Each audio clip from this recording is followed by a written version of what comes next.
Good afternoon and welcome to the BCO webinar, EQ, the new office generation. I do know many of you on the call today, but for those of you that don't know me, I'm Matt Heeman. I'm a partner at Hawley and I've taken over from Andy Heath as the regional chair of the BCO. In terms of running order today and timings, I will do a very short introduction before handing over to Paul Richardson of CEG, who will introduce the presentation and the speakers. We have around 30 minutes of presentation and then 10 to 15 minutes of questions. So please can you use the chat section and I will select and put these questions to the panel at the end. If you're able to turn your mics off, that would help as well, please. Okay, so why are we presenting EQ to you today? Well, when the BCO committee met to shape this year's events programme, we were conscious of how many online events we've all attended in the last year or so. Therefore, we wanted to make sure that any webinars that we do put on are going to be exemplary and with a really interesting story to tell. And given the numbers that have signed up today, I think we have chosen a building that is of great interest. But what makes EQ special? Well, I think two key disruptors have emerged in the last period that will shape the current and the future design of workplaces. The climate crisis and the declaration of zero carbon by most major cities by 2030 has accelerated the low and the zero carbon agenda. And the COVID pandemic has brought the well-being of office occupants to the forefront. The design of the EQ building in central Bristol has undergone a significant redesign in the last period, with well-being and the carbon agenda as the key drivers. So therefore, I'm delighted to hand over to Paul Richardson, who is an investment manager with CEG, who will introduce the presentation and his team. Thank you, Matt. Thank you for the introduction. And thank you for inviting us to speak at this BCO event and for the opportunity to present EQ.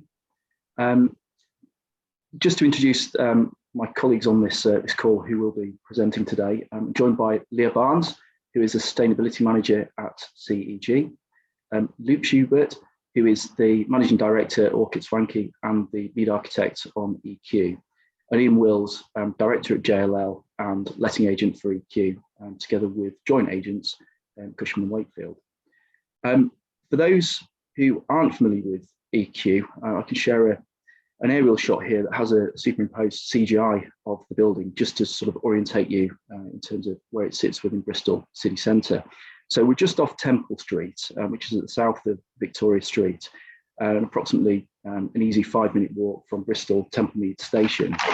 The building itself is 200,000 square feet of Grade A office space, and those familiar with the Bristol market will know that construction is underway. BAM effectively started on site in November last year and are scheduled to PC in February 2023, delivering much needed office supply into the Bristol market. In this presentation, we'll be introducing EQ in more detail and explaining our approach to redesign the building, and in particular, focus on the evolution of the design from the Aspire scheme, as some of you may well have known it, to EQ. So as Aspire, the project secured planning consent in 2014 for 200,000 square feet of office space. At this time, the funding strategy for delivering the building was predicated on securing a pre-let in order to fund it and get the building out of the ground.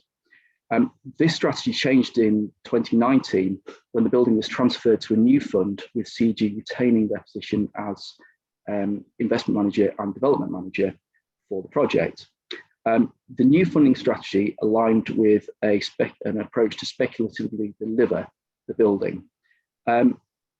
So back in 2019, acknowledging that the way businesses use workspace had changed dramatically since 2014, we recognised that there was a need to revisit the design, and we, at that point in time, we appointed a full design team to reopen a number of the design packages around EQ.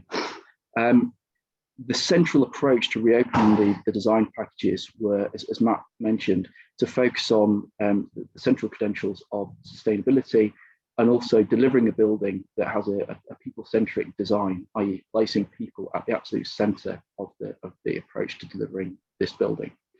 I think importantly, we recognise as well that that was overlaid against CG's long-term hold strategy, which meant that we were able to make certain decisions in terms of the design and thereby focus on things like the operation of the building and the building in use, and essentially delivering a building designed for the tenants specifically, and therefore driving performance of the building for occupiers.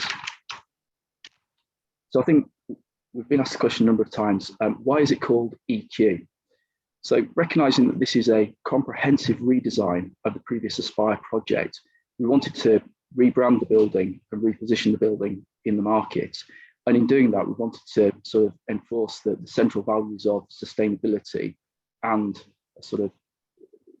a building that places people at the absolute heart of the design.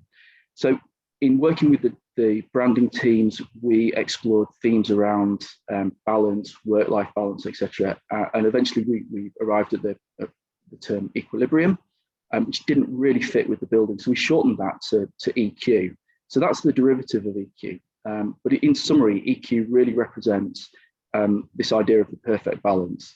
It's the idea of integrating the practical demands of business with the desire to live and work sustainably. So that's an overview and a bit of a backstory to the current building, current design. And I'll now hand over to Luke, who will talk you through in a bit more detail the approach to the redesign and the journey from Aspire to EQ. Great, thank you, Paul. I think what is interesting about this for all of us on the call is comparing what we were doing sort of 7-8 years ago when we were designing offices and what we are all dealing with now in the emerging position. So on the left is the Aspire scheme, and on the right is the EQ scheme as it sits today. And fundamentally, the brief was the same in both cases. It's 200,000 square foot of speculative office space of the highest grade, best in class, those strong aspirations that you would expect. So where have the things shifted gives us an insight really into the emergence of office design. I'm going to walk you through the building through EQ, and I will pay reference back to Aspire as we go along, so we can see those points of change and points of emergence.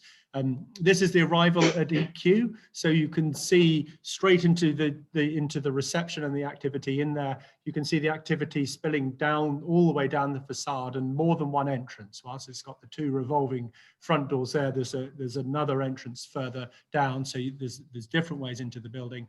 And then on the left there, you can see the cycle entrance taking all the cyclists down into the cycle centre below. So that really sets the tone right from the beginning. It is absolutely front and centre for your arrival in the building being the cyclist. By comparison, almost apologetically, the Aspire scheme, the cyclist was tucked around the back and they had to go down the car ramp to get into the cycle stands in the basement below. So an immediate shift between the two, and there is that ramp. You can see the transparency, and you can see it's very much on show to the reception, a big part of the look and the feel going through. So on the screen now is the ground floor plan. So on the left you can see Aspire, and on the right you can see EQ. On the left, you can see the strong yellow corner entrance coming into the building, and then effectively you can see net office space. That's largely what the plan comprises. On the right, with EQ, you're coming in at the same point.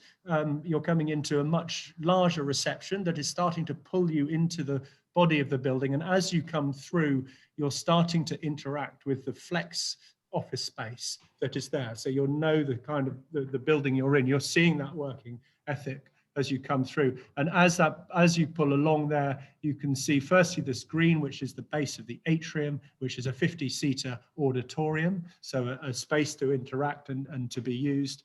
And then next to that, you can see the Pilates studio, yoga studio with storage. So immediately there's more amenity as you come into the building.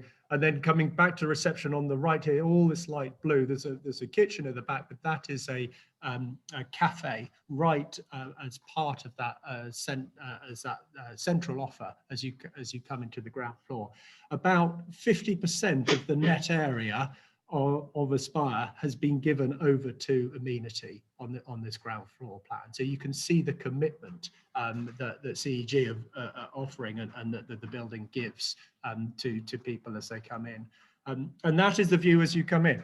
So you'll walk through the door, you can see to the left being pulled into the building and the flex space as you go along the building. On the right, you can see the cafe and you can see the movement up to the flex space on the first floor, very much interactive and part of the whole. You can't see a reception desk. There isn't one. It would be concierge. So the building will have a building app. There will be someone to greet you, and there is a welcome management system as well as you come into the building. But it's very open and very active. To show you where we were and what many of us would have been designing a while ago, on the left is the original Aspire reception, which was very crisp, very beautifully detailed, high concentration on the quality of materials, quite corporate, quite museum-like, if you like. And as you can see, just of the comparing those two, that you can see really the shift in where I think office design is moving and has been moving more recently. Just walking around the ground floor, this is the cafe, so that is part of that ground floor experience. You can see the furniture is all movable, so you can move that out of the way and use it for different event spaces. If need be.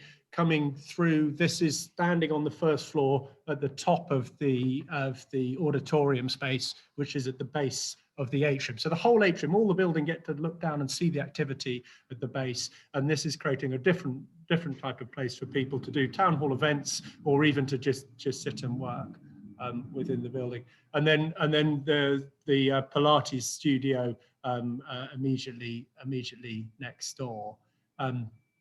Moving down into the basement, on the left, you can see the Aspire scheme. As you would expect, it was car dominant at the time. We're squeezing all the spaces in. We've got 73 spaces and a push for ever more. You can see all the cycle spaces. There were 63 of them tucked into the corners, tucked into those spaces left over after you'd worked out the cars. And then a small offering in respect of lockers and changing showers and changing on the bottom left. And that fundamental shift to really where we are now. And this has been emerging for a number of years, but has got more and more strength. So it's now pride of place. You come down that central ramp, you've got lots of different types of bike racks and maintenance center. You've got a separate drying room, and you come into the showers where you have towels, you have ironing boards, you have places to plug in and charge your phones, and then a suite of showers. You will also note with the perimeter core here, you can go from that changing room directly up to the studio, the Pilates studio on the ground floor, if you so wish. And then the car parking itself has obviously got bikes and cars, but significantly less, accessed by 2 car lifts, and all of those spaces can have electric charging. And there you can see an image as you've come down the ramp and come into that cycle store. Moving up to the top of the building, this is the 7th floor, the highest floor in the building. On the left, you can see with Aspire the classic top floor with linear terraces around it, accessed only by that tenant. On the right, the commitment to amenity by introducing the cafe and amenity space, which is the light blue here. Which then spills out onto the landscape terrace. That is accessed off the central core, so all the tenants in the building, all the building users can come up through that central core and come into that space and use that. And again, offering a different type of space for them to work, meet, relax as they occupy the building. I would also point out the western core there. If the Pilates class in the morning, enjoying a particularly sunny day, then they have that option to shoot up the perimeter court and come out and use the terrace first thing in the morning. And there you can see an image of that cafe space spilling out over the landscape terrace, south facing, and many of you will know Bristol very well, and what a stunning view it is there. St Mary Redcliffe in the background, and out further to the south, overlooking Temple Meads. And you can see here on the landscape terrace the different types of spaces created, whether that's for a group, for a few people, for a single person sitting, or under the pergola where we have movable walls stored in the central core to have a wider event space if wanted. Moving on to the typical floor. The changes aren't so fundamental. Some of the basic specs is still 1 in 8. It was 1 in 8 with the Spire. It's 1 in 8 with EQ. It's a clear span, so there's no central column. So pushing a 12-meter clear span, and effectively a central core that you come into the office space from, and then three tenants before. But perhaps some of the more subtle changes are an approach to natural light. So we have actually shifted the atrium space, which was central to the Aspire scheme. We've shifted it to the west, which actually gets more daylight into the body of the floor plate. And then there are very subtle things where, say, on the corner, you can see on the top right corner, the northeast, where we've pulled the facade back. So arguably we've lost a bit of area, but that's enabled us to wrap glass around that facade. So the perception of light when you're standing in the space significantly increases. And I think talking about facade, that again is somewhere where we have significantly improved how that facade works under the same basic brief of maximizing daylight coming into the office space. So here you can see the facade on the right there. You can see the clear span. You can see the atrium with the biophilia wall coming down. And then zooming in a little bit, that's overlooking Temple Meads. I would point out the fritting on the glass, point out the framing on the outside of the glass on every single window, and point out the skirting detail. We've raised that floor transom up by 250 mil. Just a subtle detail. It still feels like a fully glazed, full height glazed office space, but with a skirting detail running around. This is an extrapolation of the facade where we studied where the solar gain is greatest, and obviously with a bit of shadowing and orientation that changes as you go around the building. It's actually quite a fluid pattern to it across the facade. So on the left we've got the Aspire scheme, and the approach was a curtain wall approach, and then post fixing horizontal blades and these larger elements which gave a framing to the facade, and those did the shading and were put in the places that they were needed to respond to that solar gain. And you can see that it was full height glass. So in terms of construction, you had to come back a second time to fit those blades, and obviously there's a bit more maintenance and cleaning at how that's done. On the right, we've simplified it, but we've articulated each individual bay. So there is a stronger frame around each of the glazed modules. There's an introduction of fritted glass as well. And as I said, we've lifted the floor transom there. So all these subtle changes make it an easier facade to construct, but also a higher performing facade. To give just a small metric on that, the part-hour reduction emissions on Aspire was about 20%, which at the time was fine. Currently on EQ, we're at 38%. This small shift to the facade with the transom hardly noticeably made a difference of 3%. So all of these things are making the facade perform better as we go through. And there you can see on the left the Aspire with the full height glass, You can see the horizontal blades on the outside of the glass, some of the box framing only on certain locations, and on the right there, where you can see the skirting detail and the fritting as it moves around the building. And with that, I will now hand over to Leah, who's going to speak about sustainability. Thank you. Thank you, Luke. As Paul and Luke have demonstrated, sustainability has really been front and centre of this reimagining of EQ, with occupier health and well-being being the main priority and sustainable travel being right up there too. I think with putting sustainability front and centre, we've also adjusted our aims from it, for example, from BREEAM Excellent to BREEAM Outstanding, but there's other things that we've done beyond tenant health and well-being and travel. One of these was soft landings, where we've really looked to engage multiple stakeholders at the earliest possible stages of the design, including Paul as the investment manager, but also the facilities manager and a number of other stakeholders. And that has helped shape the design to be not only welcoming, but also very functional and very operational. And that's included things like tweaks to the waste provision and how that's operated. That soft landings approach will carry through right to the second year of operation, and we'll be doing post-occupancy evaluations to make sure the building really is performing and delivering what we wanted it to for the stakeholders, for the people managing the buildings, and for the occupiers. We've used design for performance to really understand how we expect this building to perform, to close the performance gap and really understand the energy performance.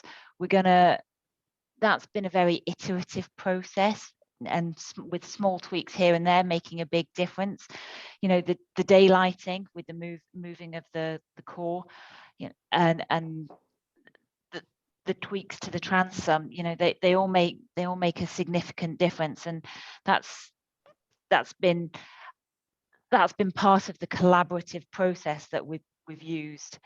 We'll carry on monitoring the consumption against the energy model for several years into its operation, especially once it's occupied, to really understand how the building is performing, whether it's as expected, to improve efficiency where we can, and also to take lessons away from it and to feed those into the next building and the next project, and I think that's an important part of it as well.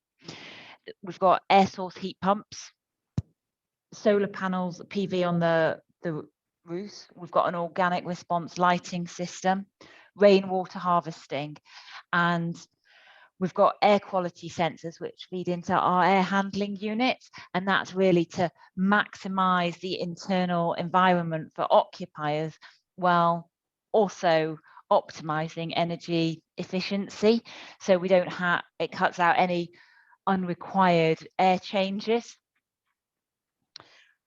I think whilst badges aren't always a main focus of things, I think we believe they are important because they provide an independently verified and easily accessible framework for all stakeholders to understand, and it allows comparison between buildings. We're looking for an EPC-A, BREEAM Outstanding, Cycle Score Platinum, Wired Score Platinum, and Well Ready. We're also committing to net zero in operation. The net zero in operation is not quite as transparent naturally or independently verified as the others. So we looked to improve our transparency on this. We followed the UKGBC framework, driving down energy consumption. We have no on-site fossil fuels. We've minimized the heat requirement, and we've maximized the on-site renewable with the PV on the roof. We then carried out an internal assessment to really understand where we felt we were against the UKGBC framework and make sure we were happy that we were meeting the criteria. And then we asked Bureau Happold as an external independent body to verify that, and that took two forms. The owner of the energy model really looked at the energy aspects of that and against the criteria, and then a sustainability consultant overlaid that with their view, their knowledge of the UKGBC. And that audited approach we looked for all happened prior to us making any public announcement about net zero in carbon in operation. And that was really important to us to make sure we'd done our due diligence and we'd gone through the appropriate process to make sure there was full transparency and there was no greenwashing. I'm now going to hand over to Ian, who's going to discuss occupier requirements and priorities in the current market. Yeah, thanks very much. Yes, I'll just touch very briefly on what occupiers are demanding. Obviously, JLR acts for a lot of occupiers, but every company is different. But all are telling me the same thing, which is that they don't look the same way about their office space that they did 12 months ago. The vast majority, in my experience, still don't really know what their medium-term strategy is, but there does seem to be three common themes coming through. Their staff well-being, which is a relatively new one and very important, sustainability and flexibility, and a general reduction in their office footprint and costs. And EQ is almost uniquely placed to address all of these. So firstly, looking at staff well-being, what is clear is an office space gives employees a level playing field. You get the same desk, the same chair, the same internet connection as all of your colleagues, and that isn't the case when you work from home.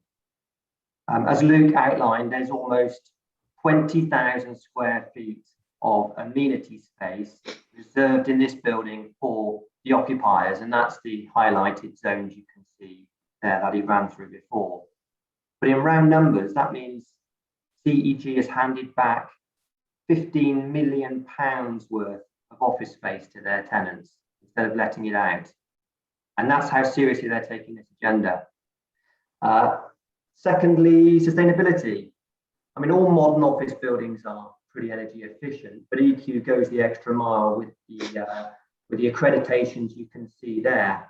And they are important to occupiers because they are independent standards and help you compare.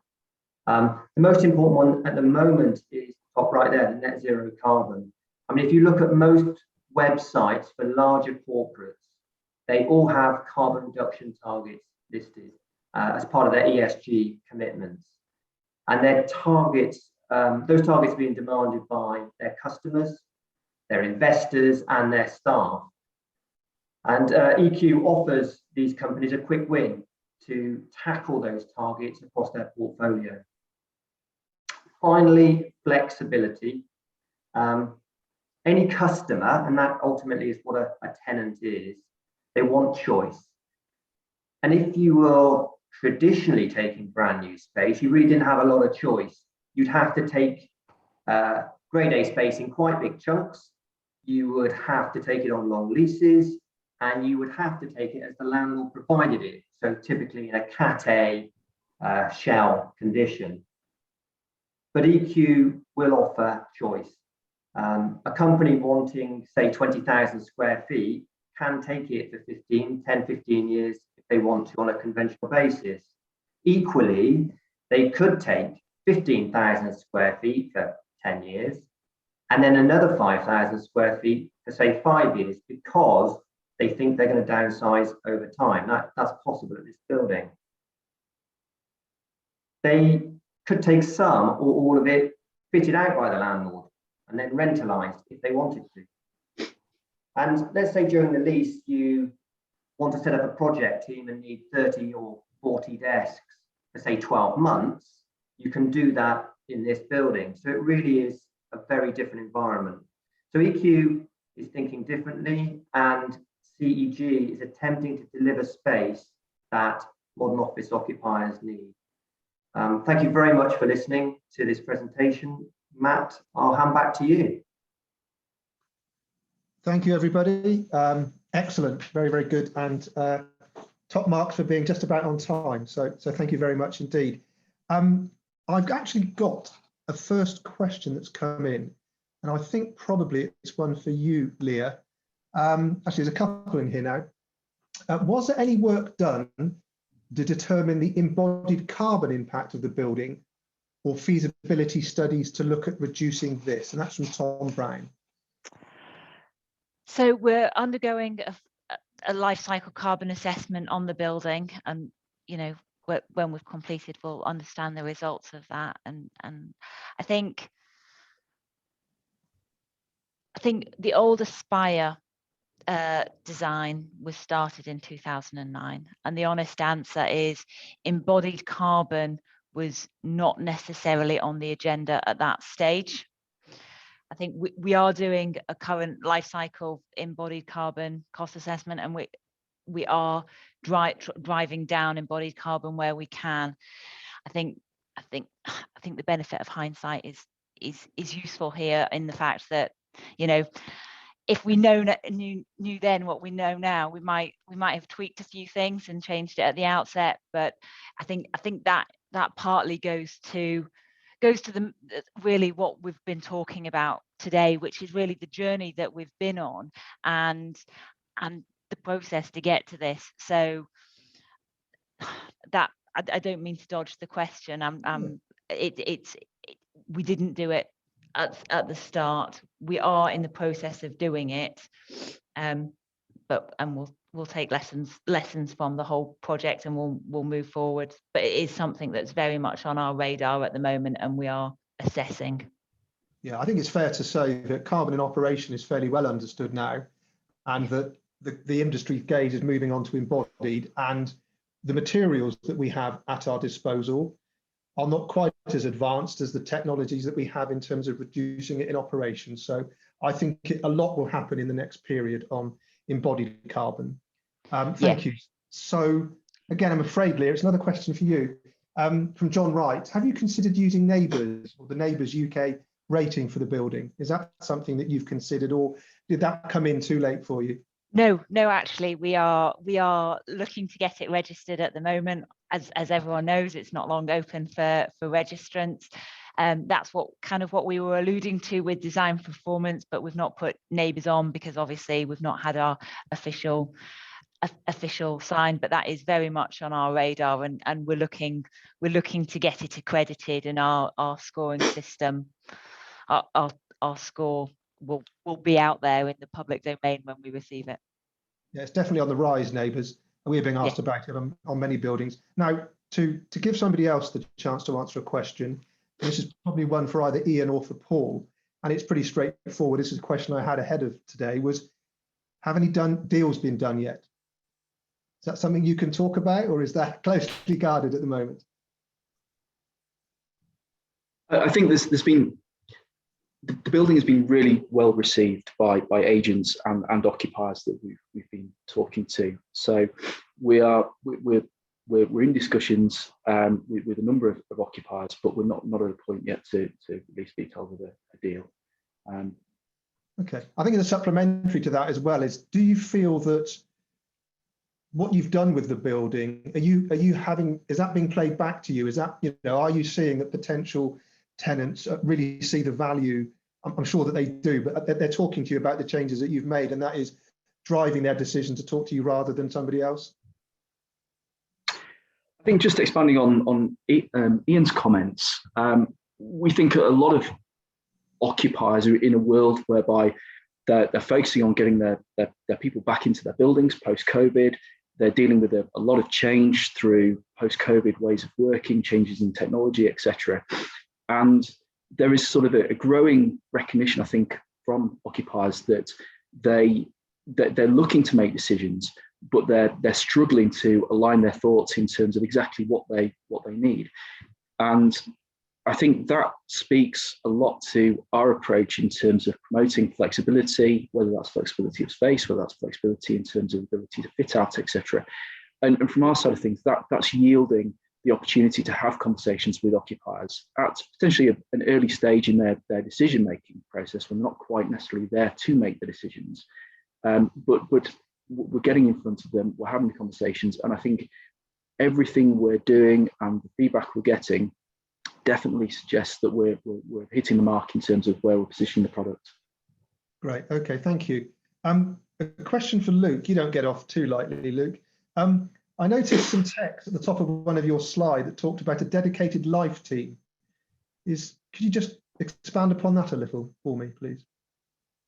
I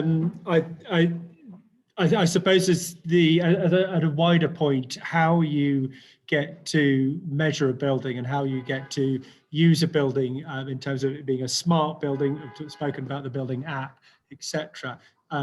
Not only it allows it to be more friendly, more usable, but also how it's then measured. So all the tenants can measure, and that makes it. It means they're better with their energy and better with what they use. In terms of those guys, that's more about the kind of concierge facility and people effectively looking after the tenant. So there's a little bit of the welcoming and what used to be a receptionist, but also the management of those spaces and how they're used to make the building work as in the friendliest way possible. Okay, thank you. Okay, I've got a question here from Bruce Robertson. I'm afraid it's for you again, Leah. I'm really sorry about this, but it's really interesting that the questions are not for the architect, they are for the sustainability consultant, which sort of speaks to what we were talking about in terms of the drivers and the disruption. Absolutely. I think so. I think it's because my chart's better, secretly.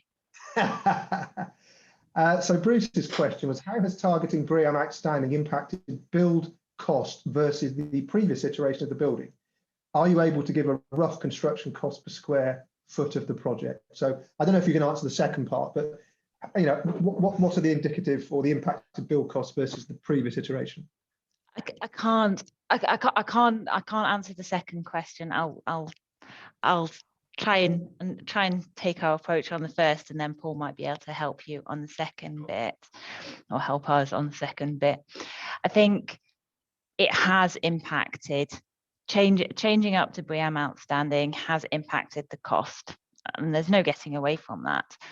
It's also changed how we think about things, and things you wouldn't necessarily think about. It's about the waste during the construction process, and it's about all those stages from design through construction, and we're making small changes here and there to add up to that big change. So something like the rainwater harvesting, for example, you can put an exact cost on. Something like how we address waste at the site, and where there's a real push to have, almost no waste on site, and it's being monitored weekly against target. Those are less easy to put a cost on, and it's been a real collaborative effort to get there. Paul, do you have an idea in the change of costs and the cost per square foot? We do have that information, but it's not something we're sort of publicly sharing at this stage. That's fine. Commercially confidential, I understand that. I've got a question here that I'm really glad that Emma Wan has asked, rather than me having to ask it because of my issues with the Bristol Heat Network. But Emma says, thank you for the great presentation. And although the long-term goal is to go green and renewable, Bristol's district heat network is currently running on fossil fuel in one of the cities with the biggest air quality issues that we've got in the country. Anyway, so basically the question is, what sort of handicap has been imposed upon you in terms of the carbon intensity of, or the carbon emissions from your development having to connect to the heat network? Because my experience, our experience, is if you go alone, you can get to zero carbon much more easily than having to connect to the network and add things in to bring that level down. So how did that play out for you, Leah? So I think that's a really interesting question, and I'm going to try to keep it short because I could go on. But I suppose we limited our exposure to the Bristol Heat Network is our honest answer. It does all the showers in the basement and a bit more, but we've limited our exposure.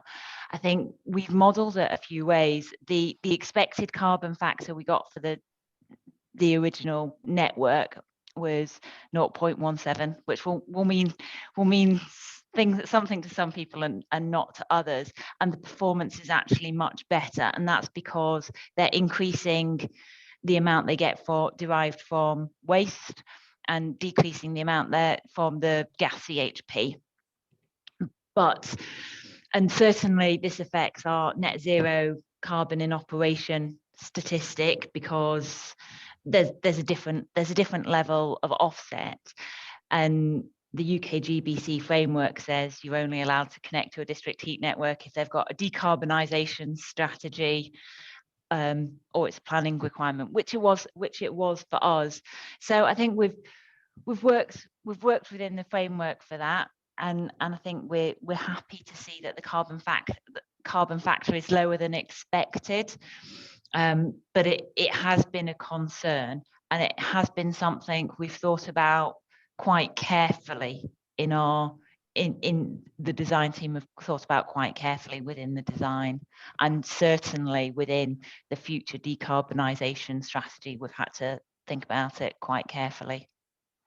Yeah, it's definitely a challenge that Bristol's got to meet, because we're hearing of the impediments that it's placing in front of certain developments. And I think we've got time for one final question, and apologies that we've not been able to get through the full number, but I'm trying to place them around the panel, as I'm sure you'll understand. And I think this is probably one in closing for Paul and for Ian again, maybe. Have the sustainability credentials helped improve the investment value of the building? This has come from Chris Scott. And a sort of supplementary, would you expect to see a yield shift on the basis of what is now being incorporated into the design? I don't know if that's an easy question to answer, chaps, but that is the question. So have the credentials improved the investment value? I think in answering that, it's more about looking at the direction of travel in terms of how occupiers are prioritising sustainability, but also funders as well, in terms of the sustainability credentials of buildings.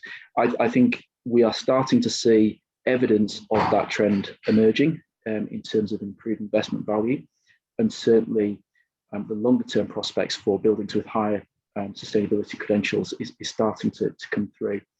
And the expectation is that yields will start to sharpen around that. We're also expecting to see other sort of badges being aligned with buildings that display exemplary sustainability credentials. So whilst it hasn't been delivered yet, things like discounts or adjustments to business rates to support businesses committing to greener buildings, so that's very much the direction of travel that we are expecting to see going forward.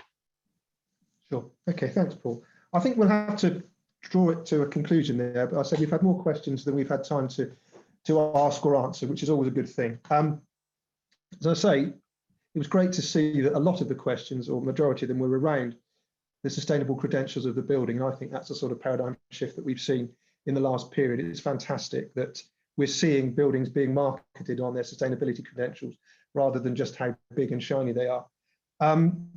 So yeah, it's fantastic. We've seen the shift in terms of this building clearly being one that will benefit the occupants. And I think I'm sure you'll agree with me that both designs looked excellent, but certainly EQ is going to be a major addition to the Bristol workplace. So thanks to Paul, Leah, Luke, and Ian. If you have any sort of questions that you felt we didn't get to, or we didn't get to, and you'd like me to put to the panel, please do email me, and I will sort those out. So just in closing, to say thanks again for attending today. In terms of future events, we're currently planning for a webinar in late May for the Bicester Eco Business Centre, and in June we've got a very exciting event that looks at the subject of ventilation in workplaces. And it has the working title of Every Breath You Take at the moment. So please look out for your emails advertising these. So thank you again to our panelists, and thank you for attending. And I look forward to seeing you on, well, hopefully the live event before too long, but probably a virtual event in the next 4 or 5 weeks. So thank you very much indeed.